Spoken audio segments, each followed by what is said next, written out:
Hello, my name is Novisi and I'm the creator of Vision with V. I hope that if you've already ordered our book, you would enjoy using it.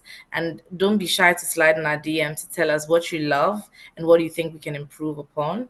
I'm so excited to be on Just Women Africa, and I hope that you watch my interview and you find it very insightful. Thank you.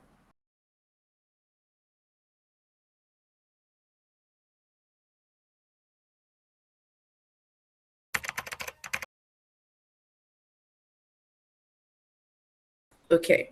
So Vision with V is a goal setting and vision journal. It's a journal, first of all. We all know what journals are. You write your thoughts, you get perspective, you chronicle your day and everything that happens in it.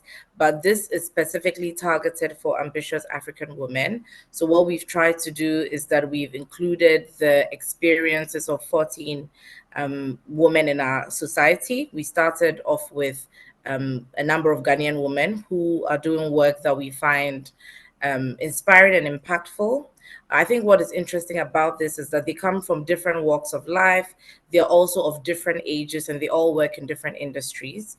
The journal also has prompts. So we've got a whole section for self care, which we think is important for African women who are who are ambitious and are trying to progress in their lives.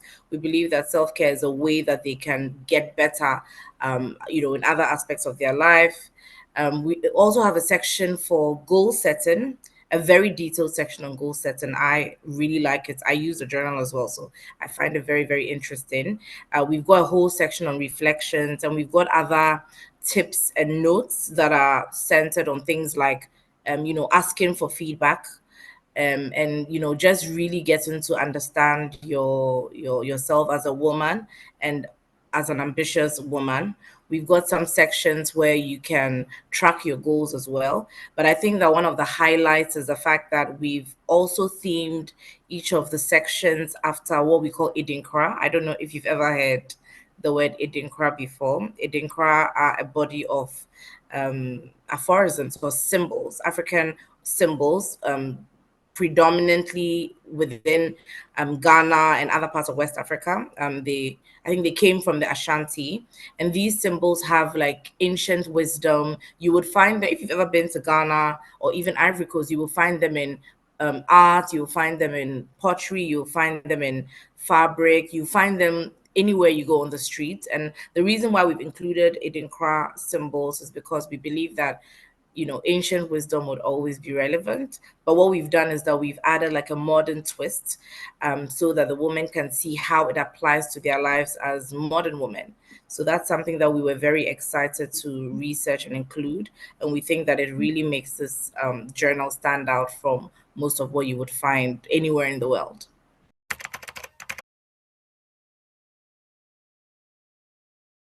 Oh, that's interesting. So for me, I designed the journal for people like me. But when I say people like me, I don't just mean Ghanaian woman of 35, or that's not what I mean. What I mean is that women who are looking for progress, every day in every aspect of their lives, right? I work in corporate, but it's not only for corporate women. It's for women who are entrepreneurs. It's for women who could even have taken a break to go and grow their families, but still have in mind that progress is something that they aspire to. So it's for African women who are ambitious, women who are all over the world, who identify with the continent. And the main reason why I created it as well is because you don't find a lot of people creating things for us. So it makes sense to me that if we are on our continent, we don't need to wait for anyone to create something that's relatable to us. Nobody owes us that. Nobody owes us that, right? We need to create things that work for us and that are relatable to us, which is why I included the stories of other women and our Idinkra symbols that have, a lot of age-old wisdom. Funny enough, I think that I find that a lot of men are actually purchasing. I wasn't expecting that. When I was designing, I didn't have men in mind. My guess is that most of them are purchasing to gift to the women in their lives, could be their sisters, their wives, their colleagues, and it's something that's really encouraging. But generally, I would say that this is targeted at ambitious African women women who just want to get forward in life, but also women who are willing to do the work. Because I talk to a lot of women and they say, oh, I want to do this and I want to do this and I want to do that. But when you explain to them what it would take to do all of those things, they don't want any part of that. So for me, it's women who are ambitious and looking for progress, but who are also willing to do the work to get there.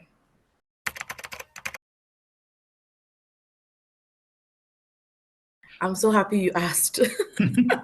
So, when I got this idea. Well, I've always had the idea of, I had always said I would, write a book of women's stories, right? I didn't think I'll do it now. I thought I'll do it when I'm in like maybe my 70s.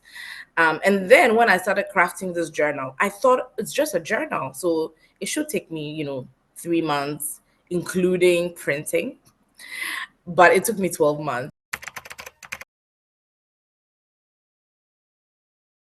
When I think of the kind of challenges that I have gone, I mean, there's been so many.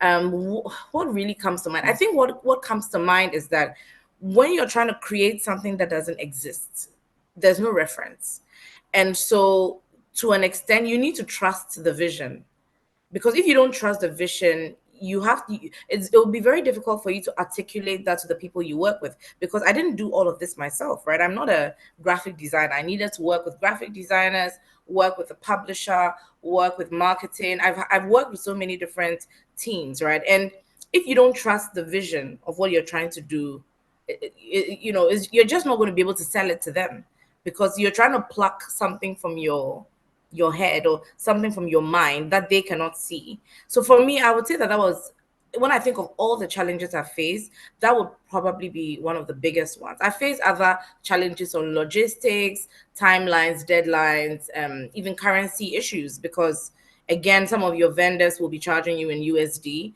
and you have your financial estimates that you've done, but by the time you have to pay, the rates have changed. So there've been a lot of challenges that I faced just on the, just getting it done, like the execution front. But I think that in terms of the overarching idea, what was challenging was trying to explain this idea. I couldn't show. If someone asked me, can you show us a reference, I didn't have a reference of what I was trying to create. So it meant a lot of trial and error. It meant an extreme amount of patience from the designers that I worked with, because they didn't, like, sometimes I needed to really explain, like, I want this kind of symbol. We had to create some of the symbols. I mean, if you ever get the book for your daughters, you would probably see that we've used certain motives and that we had to create those from scratch, except, aside the Edencraft symbols that we use, which are pretty standard. You can't change the way Edencraft symbols look. But I had to even write some of the content around the Edencraft symbols, and I had to do the research, because, like I said, these are ancient symbols. You can't actually change the symbol. You can't change what the symbol means literally, but how we were interpreting it for the woman that we're writing the book for, we needed to do all of that from scratch. So I think it's just, pretty much creating something that doesn't exist. I wanted to create something that was, contemporary African, because people think that if something is African or if something is designed for Africa, then it's not supposed to be good, or it's not supposed to have a certain look and feel.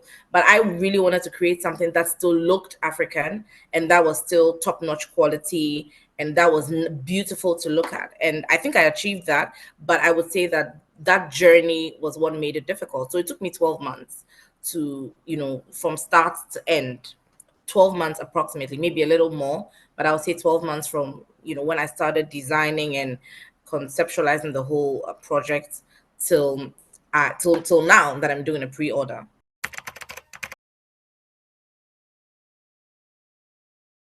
Okay, so I've actually debated this a bit with the agency that is working on the marketing.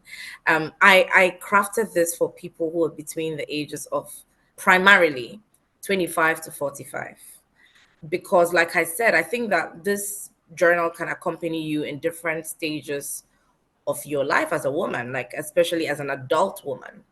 But I do acknowledge that for women who are younger, so let's say 18 to 25, this would still be relevant, right? Because you know, if they're like me, and when I was that age, I was, still very ambitious. I didn't know what I was going to do career wise, but I was looking for some kind of guidance, and I didn't always feel like I could find that kind of guidance from other women, right? So for people who are between the ages of 18 to 25, I would say that they are kind of my secondary target, but my primary target is between the ages of 25 to 45.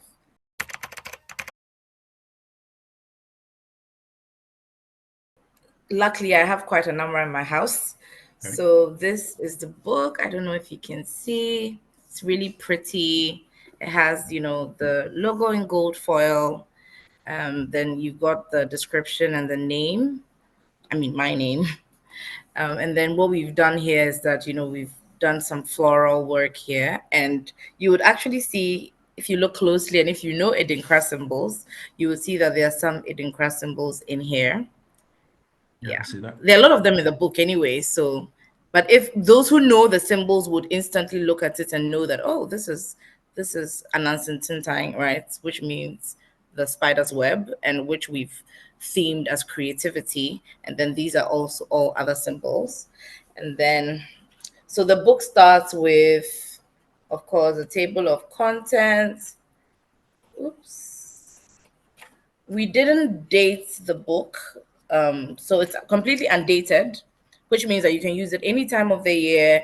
You can use it for an entire year. You can use it if you're someone who doesn't write. Some people don't write every single day in their journals. This will mean that the book will probably last more than a year, and it has like an outline of all the content in the book.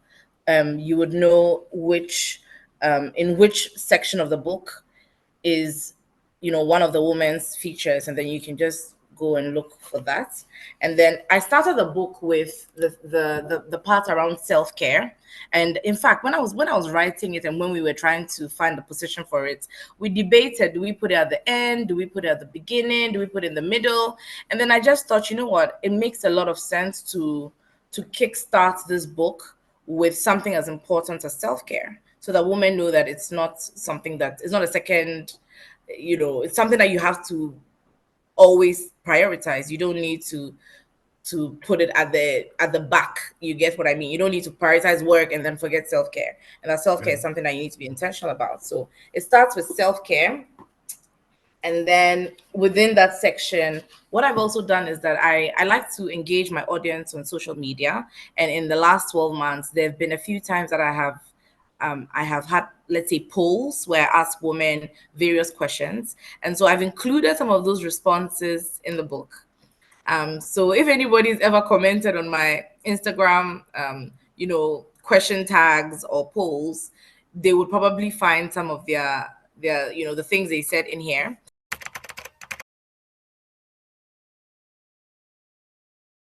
Okay, so I've got this question like quite a number of times. So we feature 14 women, including myself, and there was no, I wouldn't say there was any like science to selection, right?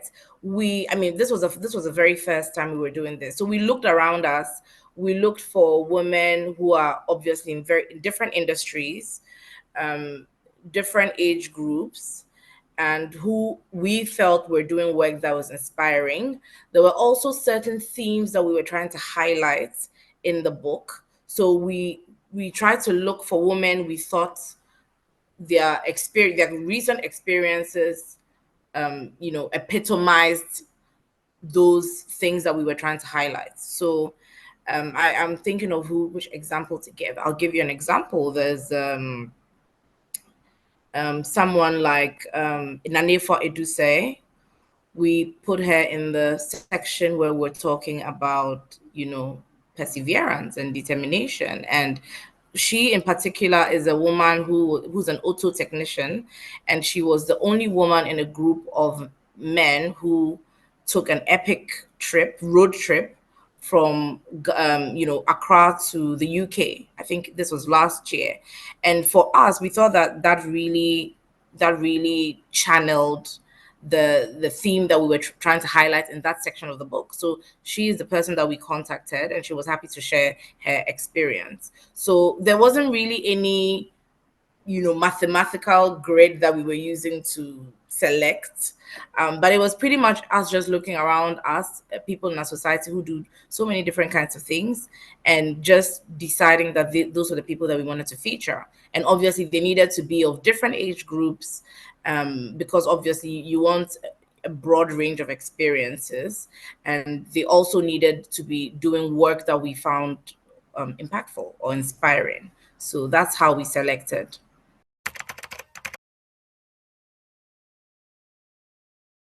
We'll be officially launching on the 3rd. We'll be doing an event in Accra on the 3rd. For now, we're doing a pre-order because the reason we're doing a pre-order is because we're almost testing our systems. Like I said, we want to make sure that this experience is just like you would have if you were ordering a journal internationally. So we want to make sure that the entire process from order to delivery is seamless. So we're testing with, shipping and with packaging and with everything. So you can pre-order online on our Instagram pages from now till the 2nd. And still after the 2nd, we will still have the link available for people to pre-order so that we can ship to them internationally or even in Ghana. We'll also be stocking in a number of bookshops. We already have one bookshop on board, the Word Place in Tema in Ghana. And we're talking to a number of other bookstores because we want the book to be both physically present and online. And we also intend to stock in places where women spend a lot of time. So, like nail salons, spas, we have a number of them that we're talking to. But I think for now, the easiest way to order will be online, and we can arrange shipping internationally for a fee, of course.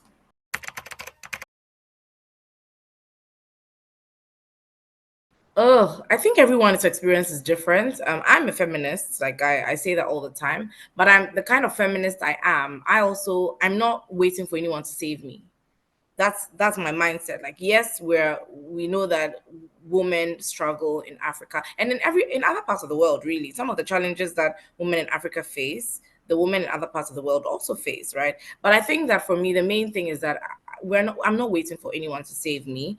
I'm going out there and I'm doing the best I can do within my current capacity to get the things that I want. Money is a barrier. Let's be honest. Yes, right. Money is a barrier. Money can be a barrier. This project was completely self-funded, and it was at least 15 times more expensive than I thought it would be. I am lucky that obviously at my career level, I could channel most of my own savings and my own income into funding this. Not everybody would be able to do that. I do think that money is a barrier, which is why I also think that as African women, if we're going to bridge the gap of money being an issue, we need to be more ambitious so that we can earn more. I think that that's what it boils down to.